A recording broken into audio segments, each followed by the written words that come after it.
At 33, I knew nothing about business or real estate. At 36 years old, I knew nothing about the content game online. And today we got a top 1% business and real estate podcast. We're averaging 24 million organic views per month across all the different channels. And I didn't start posting content until 3.5 years ago. And so, if you're listening to this right now and you feel stuck, it's like, hey, it's never too late to reinvent yourself. Things can change really quickly if you get in the right rooms and you're willing to bet on yourself. Last time you were here, dude, you were hustling and whatnot. Now you're buying and running hotels. Yeah, we're buying and operating boutique hotels. We had, when I first came on the show 3.5 years ago, we just bought our second hotel. Today we own and operate 6 hotels. We got a fund with Summers Capital, and we're going to put 10 hotels total into this fund. Our investors are diversified across all the hotels, passive income, tax benefits, upside on the back end when we go to exit. And we're taking advantage of all the tightening Airbnb regulations, the 40 million retiring baby boomers that are happening across the country right now. We saw what happened in New York City. We saw what happened in San Francisco. We saw what happened in Los Angeles. I live in San Diego. They slashed the Airbnb supply in San Diego from 17,000 Airbnb listings to 5,500. And as this happens and continues to occur across the country, it's bringing all the demand to the boutique hotels. The days of the millennials, the Gen Zers wanting to go travel and stay at the same hotels, the big box branded hotels that our parents and our grandparents once loved, the Hyatts, the Marriotts, the Hampton Inns, those days are over. And so these millennials, the Gen Zers want to go stay at these vibey experiences, these small boutiques that have these Instagrammable experiences that they can share with their friends. Yeah. So are you curating all those? How do you pick them? So we love California coastal stuff. So you start with the search criteria first, right? We want to go into areas that have tight Airbnb regs. California has a lot of bureaucracy, a lot of red tape. With that comes very tight Airbnb regulations. I own a luxury Airbnb in Scottsdale. It crushes. I never want to own a boutique hotel in Scottsdale because there's 6,000 Airbnbs in the city of Scottsdale. And so number one is Airbnb regulations. California coastal, we love the stuff that's on the beach. People are always going to visit the beach, and those assets tend to appreciate the best over time. Look at Hotel Del in Coronado, San Diego. You been there? Yeah. Okay, so Hotel Del, Blackstone bought it about 1.5 years ago. They did a $500 million renovation. That asset just appraised for $1.7 billion with a B because it's beachfront, and they're not building more beachfront real estate. And so for us, we like the beachfront areas that are supply constraint, and we like targeting mom and pop owners, these sellers that have these tired boutique hotels that we can pick up at a discount. A lot of them are not using any tech. They're not using any AI. And a lot of their properties haven't been renovated in decades. And so we can come in, pick them up at a discount, add a lot of value through a bunch of different levers, which we'll get into today, force a lot of appreciation and cash flow these assets. And by the way, because it's commercial real estate, these things are valued like a business. So the more we can increase the income, the more we can decrease the expenses, the more we can force our appreciation, unlike investing in single family Airbnbs. Airbnbs are making it a lot more difficult lately, aren't they? They are, man. So New York City banned them. San Francisco, a lot of these cities around the country are banning them. And by the way, there's 8 million Airbnb listings in the world right now. And so as this phenomenon continues to happen, it's the next logical progression for a lot of these Airbnb investors around the world. And so when I go speak, Brad, at these real estate conferences around the country, hands down, the most popular panel is the boutique hotel panel. And every other person I meet at these Airbnb conferences is like, yo, Rich, I am operating Airbnbs right now, but I cannot wait to do my first boutique hotel. And so I believe, and I'm speculating, I'm always want to be wrong, but I believe that boutique hotels will be the next big thing in 2 to 3 years. So what kind of experiences are you putting in them? So for us, we're targeting, I think the important thing here to remember is let's define a boutique hotel. What is a boutique hotel? By definition, it's any hotel that's non-branded, non-flagged. So it's not going to be a Marriott. It's not going to be a Ramada Inn. It's not going to be a Hilton. It's independently operated in less than 100 rooms. For us, Our sweet spot is less than 60 rooms, but north of 30 rooms. That's kind of the sweet spot.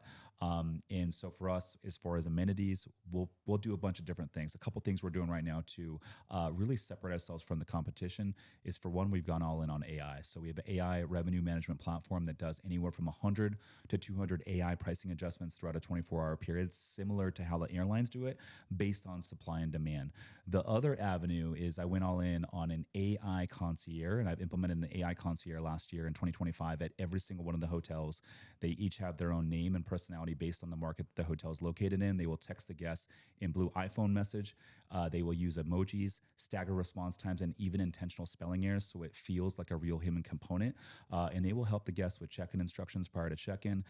They will help the guests with restaurant accommodations, things to go eat at the restaurant that the locals like in the area, daytime activities like hiking trails, things to do out in the water, but also driving 5-star reviews on Google and bringing in additional revenue in the form of early check-in fees, late checkout fees, pet fees, and bringing in additional room nights, which is pretty cool. And God, by the way, for anyone listening to this right now, if you are a real estate investor and you are not using AI, you're leaving a lot of money on the table. These AI concierges, we're spending $1,200 a month for one of these concierges, and they can have 500 conversations at any given time at each hotel. And personalize them. Very personalized. Yeah. Like if I text in and it knows it's me, it could scan the internet, find out everything I like, and literally like curate all the things to do based on my freaking profile. Almost as if like the data that Facebook collects and all those people are collecting all that data, using it, which makes your concierge almost like they know you. Yes, they do. The other cool thing is this is, when we tested it at Hotel Zendel, which is our 24-room boutique hotel in the Little Italy neighborhood of San Diego.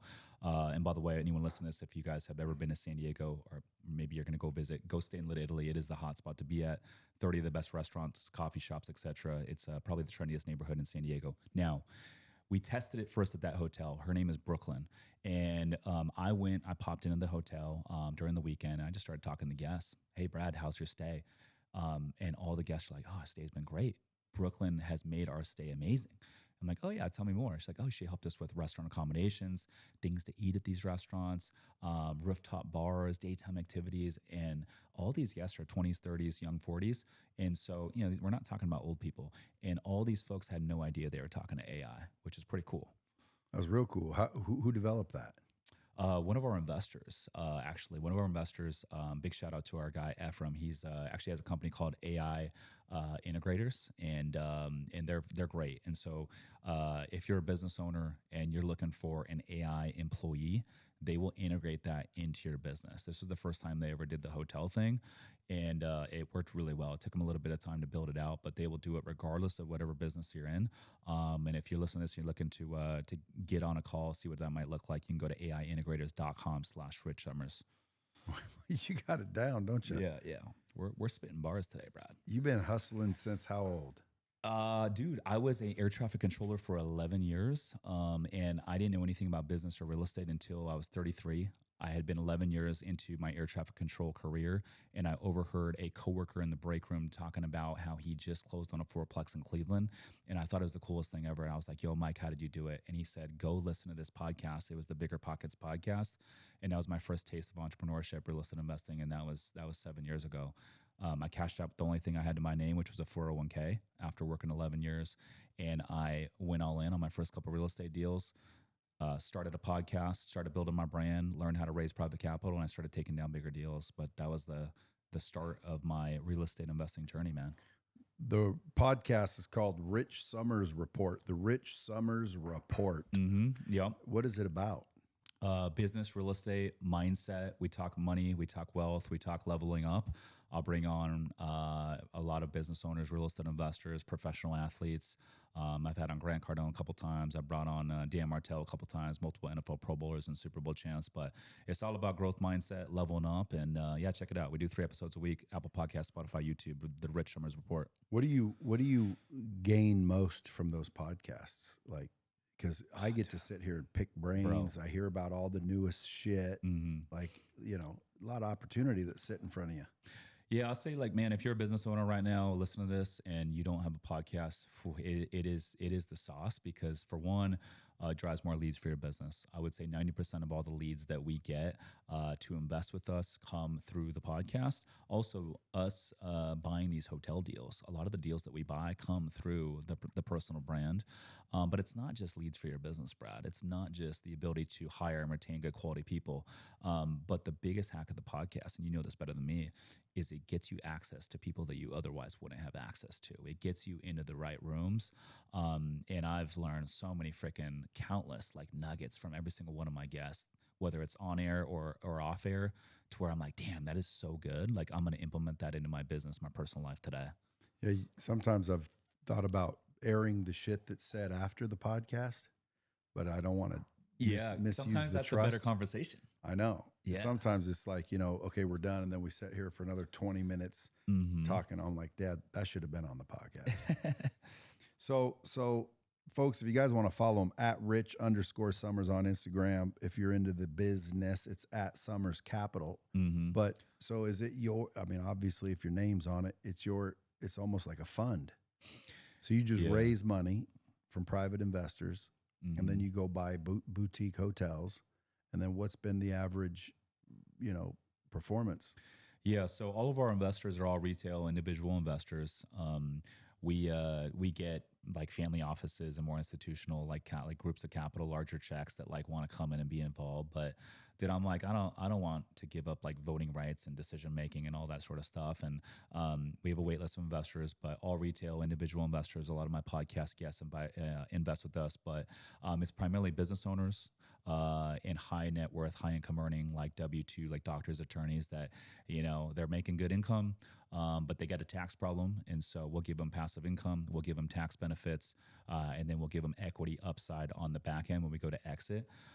As far as how we structure the returns, we have a preferred return, which basically means you're going to get some cash flow every single year, a nice drip, and investors always get paid first. And so until the investors receive 100% of their initial investment back, plus the preferred return for each year they participate with us, we don't take a split, which really creates an alignment of interest for these deals to do good. We have a target IRR of that 17 to 23%. Tax deferred. So remember, this is passive income. You're not trading your time for it. And this is tax deferred, which is huge. Yeah. Where did you learn all this? Dude, just getting in the right rooms. And so, again, in 2019, I started listening to the Bigger Pockets podcast, and then I cashed out my 401k to, go do my first couple deals. How much was that? $320,000. That's a good chunk. Yeah. And, do you think someone could start nowadays with like 20? No, I would say go work on your active income first, go pick up a couple skills and go work on your active income. And then once you're making more money, then start investing into the real estate game. I think I got a little lucky because I had 320 and I used that to buy my first couple apartment deals, but the timing was good. In 2019, we had, 3% interest rates, and those first couple deals went full cycle by 2021 before the rates hiked. And so I had some decent pulls on those two deals.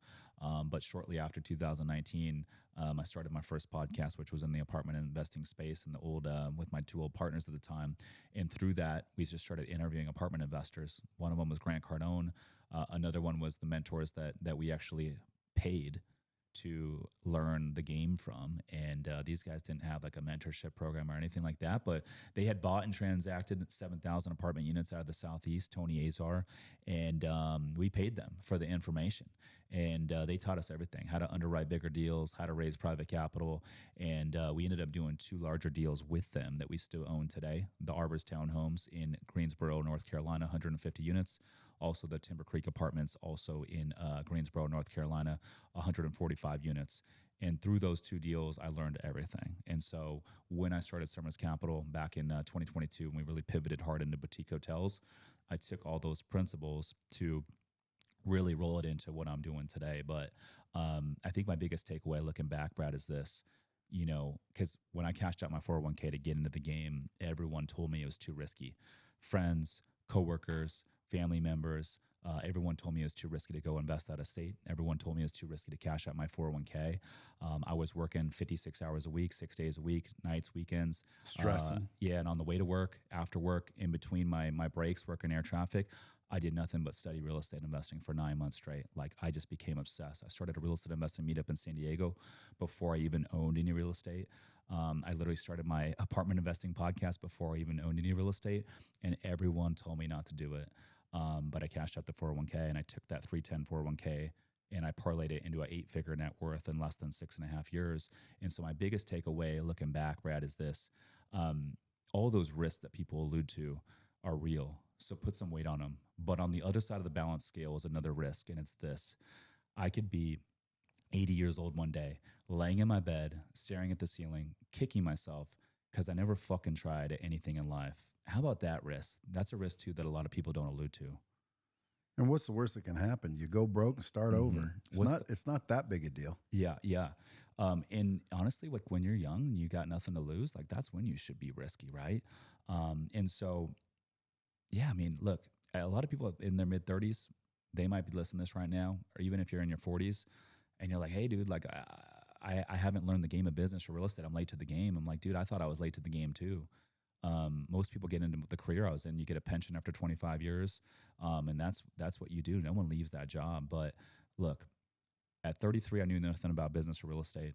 At 36 years old, I knew nothing about the content game online. And today we got a top 1% business real estate podcast. We're averaging 24 million organic views per month across all the different channels. And I didn't start posting content until 3.5 years ago. And so, if you're listening to this right now and you feel stuck, it's like, hey, it's never too late to reinvent yourself. Things can change really quickly if you get in the right rooms and you're willing to bet on yourself. But you have to be willing to take risk. I don't drop many bombs anymore because the sound effect doesn't sound the same. It doesn't hit the same. I'm going to make that thing explode while we're in here. Yeah. I got to work on it. But that was a bomb. Folks needs to pay attention to that one because I'll tell you, there's so many people that literally act like I'm a billionaire. Mm-hmm. When in reality, I mean, yeah, I guess I'm somewhat successful based on most people's, average. But at the end of the day, man, you got to take risk. You got to be willing to frickin' pull the plug and say, I'm done with this nonsense. It's going nowhere. Because, dude, where would have air traffic controlling went? A nice little pension, comfort, but nothing major. You got a yacht now. You're frickin' styling. Mm-hmm. That wasn't going to be part of the plan otherwise. Dude, it's funny because when I go to Catalina all the time, and you go out there in Avalon, which is like the place to go. You go out there in the summer, there's 300 yachts in the bay, and you look around, all those yacht owners, there's only two ways to get there. Business owner, real estate investor. Those are only two ways. What about crypto? That I don't fuck with stuff that I don't understand. So like you don't the deal stock with market, crypto, I don't understand that game. And so I don't play there. For me, like I understand real estate. Like, if you look at the S&P 500, there's 500 original companies in the S&P 500. It started in the 1950s. 80% of those companies are out of business today. But real estate has been around forever. There will never be a replacement for two things: a place for people to sleep and a place for people to store their belongings. And so the hotels that we buy, you can look them, you can touch them, you can feel them. Real people go there and stay there. Our investors are diversified across all the hotels. Unlike investing into multifamily, self-storage, and some of these other asset classes, our investors can go and stay at our hotels at any time. They're all in really dope locations, waterfront. They would pay like everyone else, right? No, we comp them. Unless it's a busy sold-out holiday weekend in the summer, as long as we have some vacancy, we will comp them, and they can go and stay at these properties and see how their money's working for them. Well, that's a good perk. Yeah, it is a nice perk. And I encourage them to do so because they're all in like really cool locations. How do you identify like which one's which? Obviously location's one, but how do you, like if there's people listening right now and they have one, rather than sell it to you, why don't they just do what you would do, which is what? Improve the value. Yeah, make it look better. Pull on a bunch of different levers, implement the tech, implement the AI. And I'll give you a good one right now. So a big one is implementing the amenity fees. So when you go stay at a hotel anywhere in the country, regardless of where it is. Everyone's expecting to pay some sort of fee today. I was at Hotel Del Coronado with my girlfriend during December. They always do the ice skating on the beach, and we're having a drink. I'm having a glass of wine at the bar, and we close out. There's a little fee at the very bottom of the receipt, and it's a 1% fee that they charge all the people that eat at the restaurant that goes towards Blackstone's renovation of the hotel. And so my point is this: all these people that say hotels are expecting to pay some sort of fee. And so what we'll do with these hotels is we'll implement some cool, amenities, jacuzzi. We have a dry sauna at one of our properties. We got a cold plunge at one of them. I was going to say, we have that's big. Surfboard rentals. We'll have beach cruiser bike rentals, which we'll include with the amenity fee, free of charge. And then we'll figure out a way to serve breakfast, even though I don't want to be in the restaurant industry. So like some of our hotels will partner with like the local restaurant across the street, and we'll be like, hey, like we're going to send our guests here. We're going to offer them free breakfast. Like, what's the best you can do? And so they might say, hey, like we'll do an American breakfast with a cup of coffee for $9 to you guys. And then we'll charge our guests a $25 a night amenity fee. It allows us to check the box on these OTAs, hotels.com, booking.com, Expedia is like, hey, breakfast included. But let me just give you an example, just to kind of drop some game for your listeners right now. So, $25 a night amenity fee. Okay. Let's just say that you had a 24-room boutique hotel, multiplied by 365 nights in a year. And let's just say you average a year-round occupancy of 72%. That's an extra $157,000 to the bottom line. And let's just say, hey, you're going to have some overhead for that. Let's just call it $118,000 to the bottom line over the course of a year.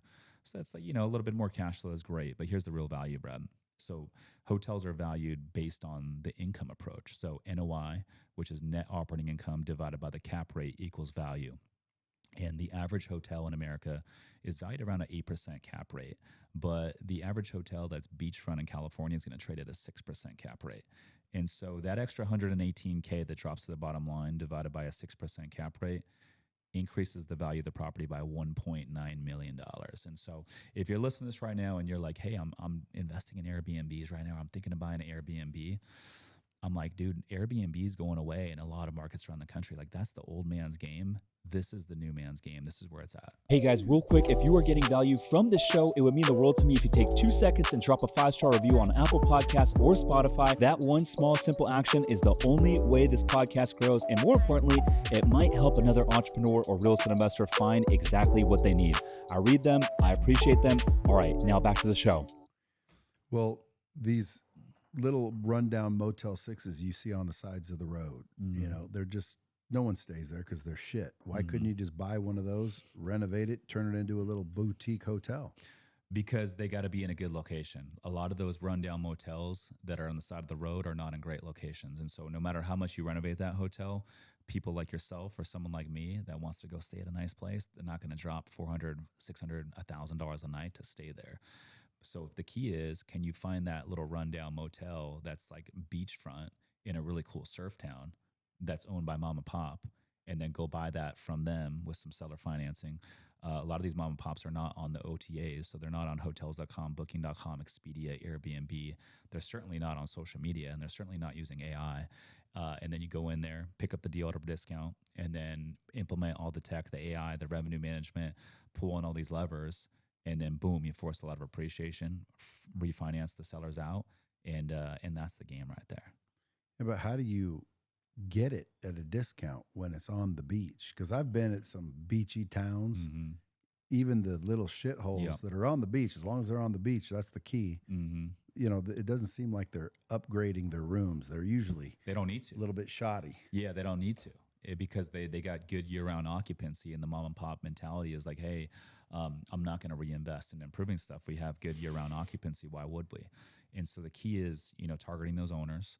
And because these things are valued based on the income approach, if those owners are underperforming based on relative to what you can do under your operations, and you have an ability to go in there, pick it up at a discount, buy in a good location, you can't replace the location, and you have a clear path to add value, then I think it's a deal that you should look into. How often do you try to exit those? For us, we have a long-term hold period. So our target hold period is 10 years. And the reason for that is a couple things. Right now, we're in a high rate environment, right? We've been in a high interest rate environment for 48 months. And so I don't know what's going to happen in the short term, right? When we started our fund a couple of years back, I'm like, I don't know what's going to happen in the short to midterm. But I do know that the Federal Reserve has printed 80% of the money supply since 2020. All those chips are on the sidelines because of the high rate environment. I also do know that if you look at the history of beachfront real estate in good locations, it doubles every 12 to 15 years like clockwork. And so for me, I want to buy in a good location. I want to let time do its thing. I want to let inflation do its thing. I want to let the interest rate environment normalize. And then I'm going to find an opportune time in that 10-year cycle to have a nice fruitful exit. And as far as the exit strategy, Brad, we got two. So all the hotels are individually branded. They all have their own direct booking site. They all have their own Instagram handle. And so when the time comes 10 years down the road, we can exit to individual buyers individually, one at a time. Or the more fruitful exit, which is what I'm going to look to execute, is I can go to the marketplace and package up all 10 of the boutique hotels as a portfolio sale. By doing that, I can go and attract institutional buyers. The institutions are willing to pay up for the economies of scale. And those institutions are not interested in these one-off boutique hotels. It's just too small. But a portfolio of 10 cash flowing boutique hotels in California that are well located, they are interested in paying up for the economies of scale. And the last thing I'll say is this, is I believe Instagram is going to be the next big booking engine. And so we've gone all in on Instagram influencers, okay, to separate ourselves from the competition. And so we have Instagram travel influencers staying at every single one of our properties every single week around the clock. And this does a couple things. For one, a lot of these influencers, they just want a free night stay. They want 2 free nights. Well, I'm like, dude, the only time we're 100% sold out is like Memorial Day weekend, 4th of July weekend, these big holiday weekends in the summer. But what about all these other times of the year where we have extra rooms? It's like we might as well give them away to these travel influencers. And then they go and shoot the content. They have travel audiences and they go and like basically shoot our content for us. They give us more visibility in the platforms, which allows us to bring in more bookings.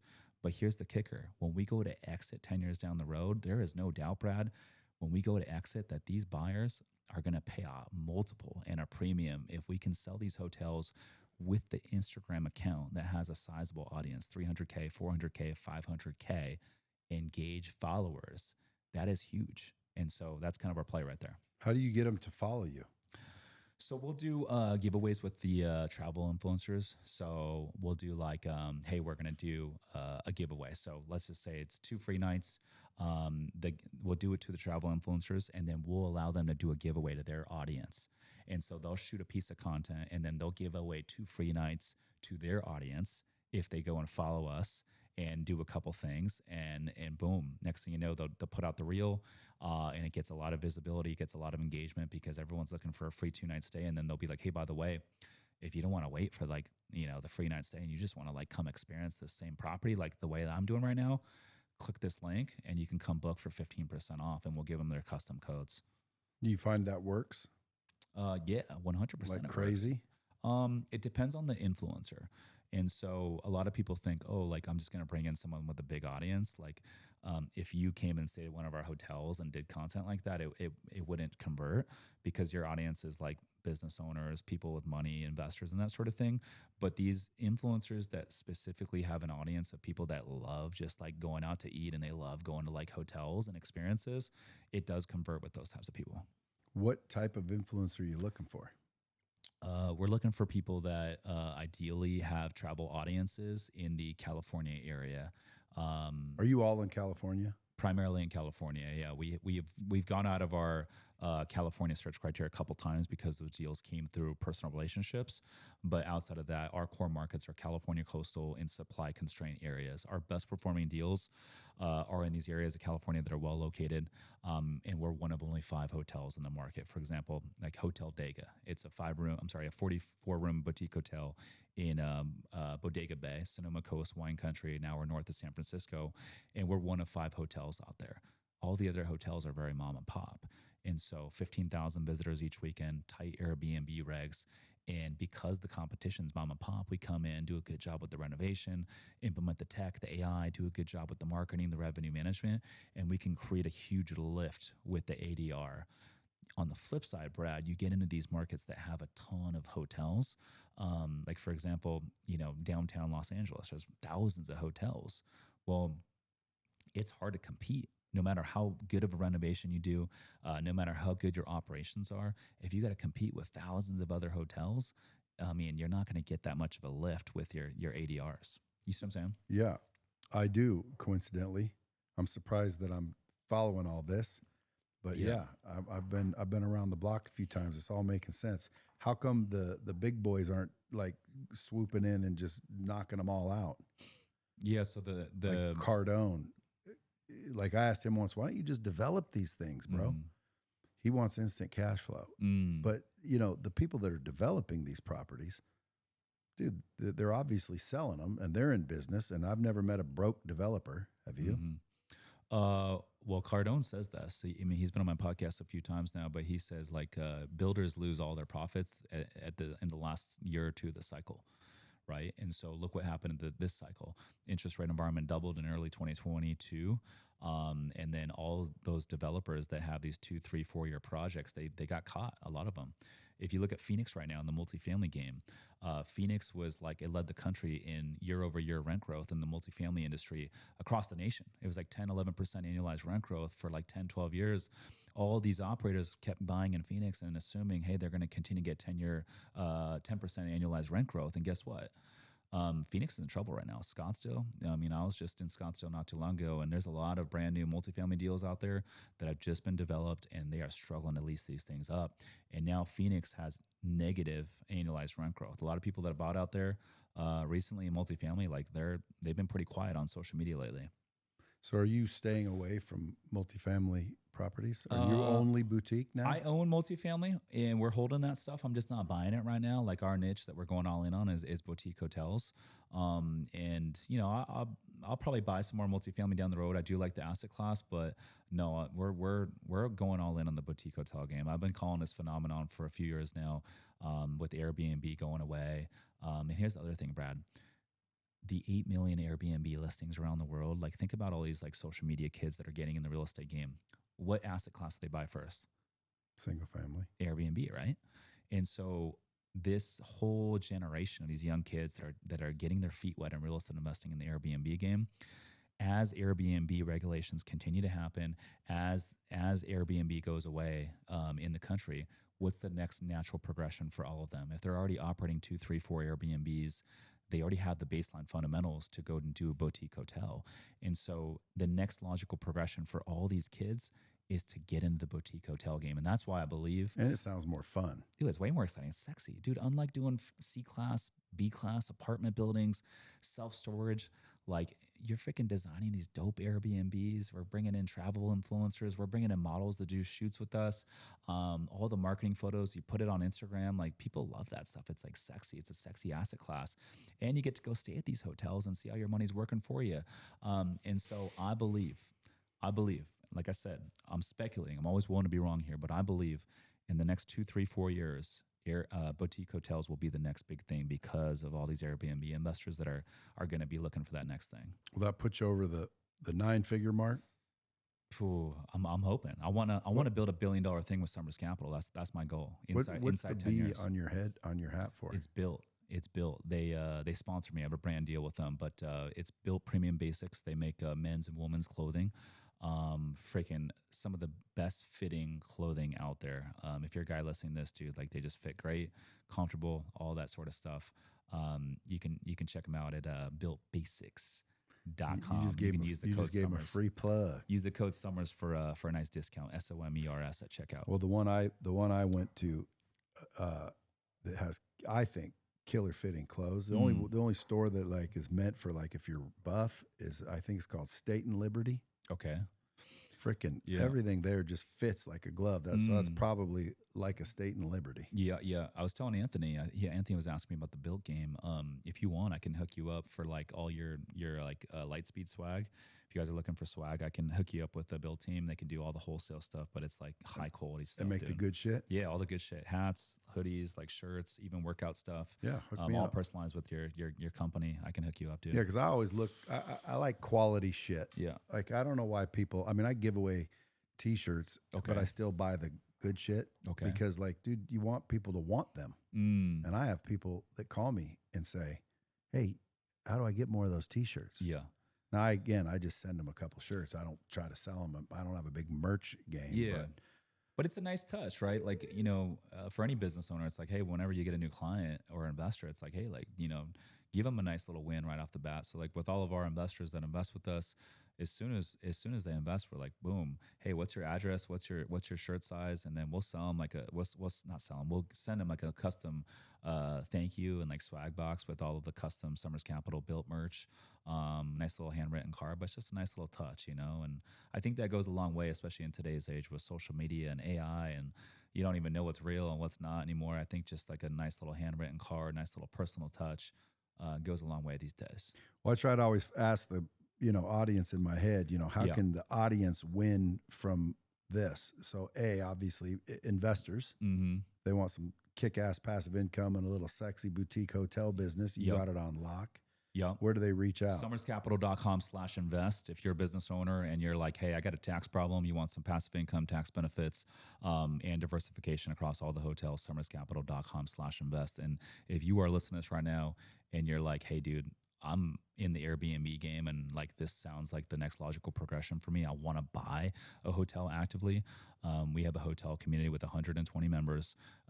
We teach them the A to Z on how to buy, operate, source, analyze the hotels.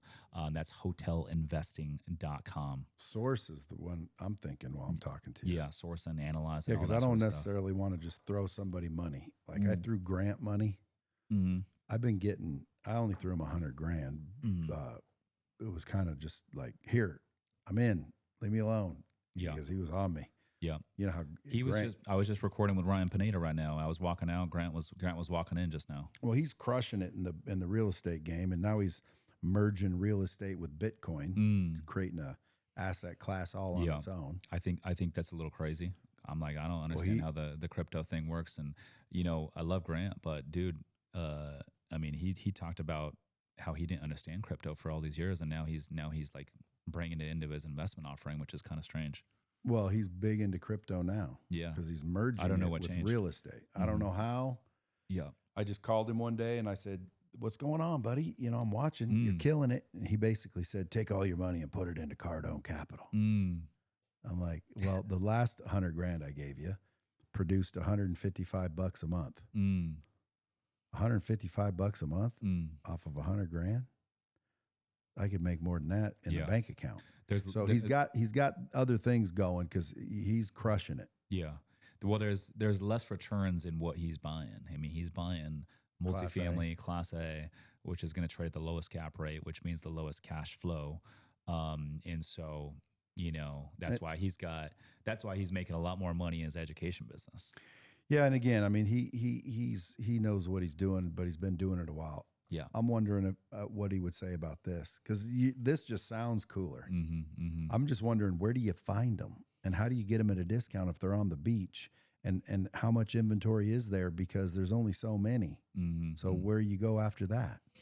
Yeah, the key is networking. It's like anything in business, right? Like if you're not making the kind of money you want to be making, you're not finding the deals that you want to be buying in the real estate game, like you're not shaking enough hands.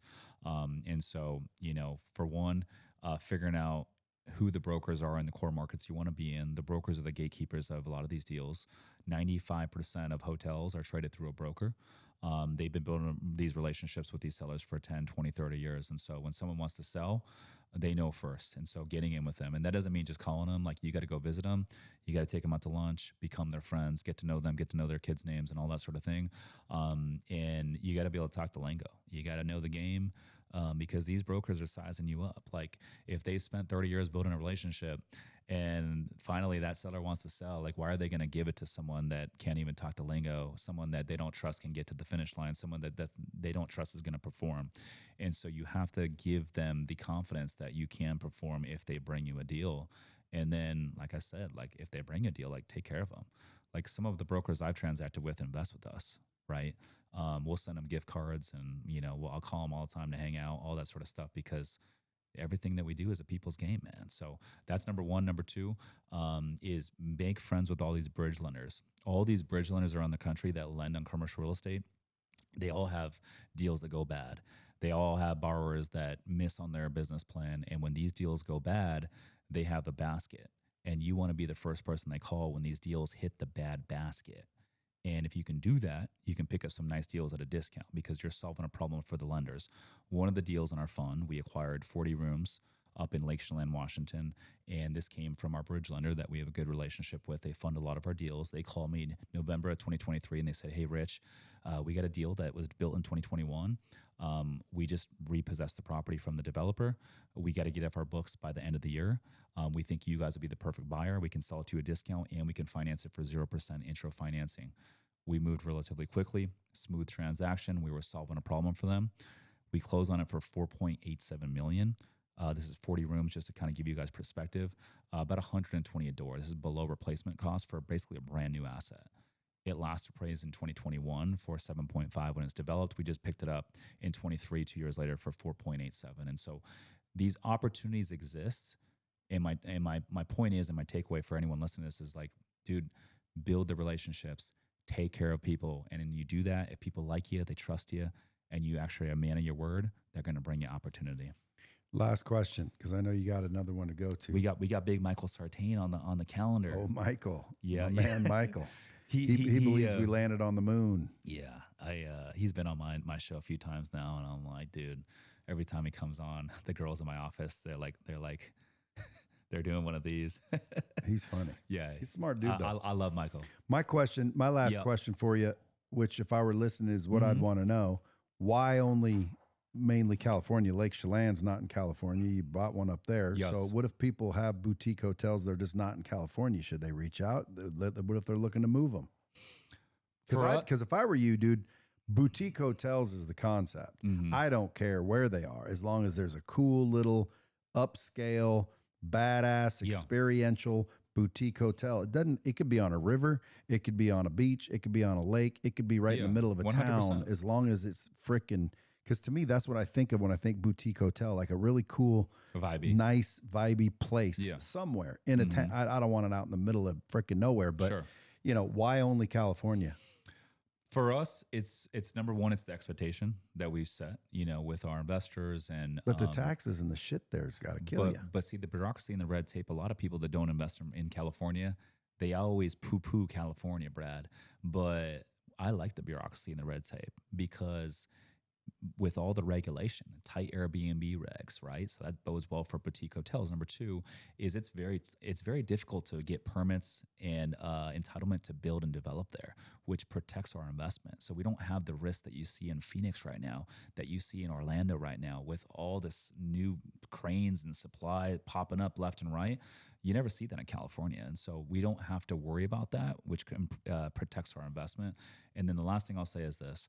If you look at real estate, California coastal beachfront real estate, over the last 60 years, every 12 to 14 years, it doubles like clockwork. Yeah, well, they're not building more beachfront real estate. But there's beach in North Carolina. There is. But you're going to take your kids on vacation in North Carolina beach, or are you going to take them to Coronado, San Diego? Well, yeah, but California. Which one are your kids going to like more? Yeah, but you're going to run out of inventory eventually. I mean, Blackstone just refinanced the Hotel Del in San Diego, $1.7 billion valuation, $1.5 million a door. So, I want to buy in good location. Now, if you're listening to this and you're like, hey, you're investing in other parts of the country, look, don't get it twisted. You can buy and make money in all different parts of the country, the middle of the country, mountain towns like East Coast. We have members in our community that are buying hotels all over and they're making money. It's just for us with Sunrise Capital. I'm a big fan of California coastal.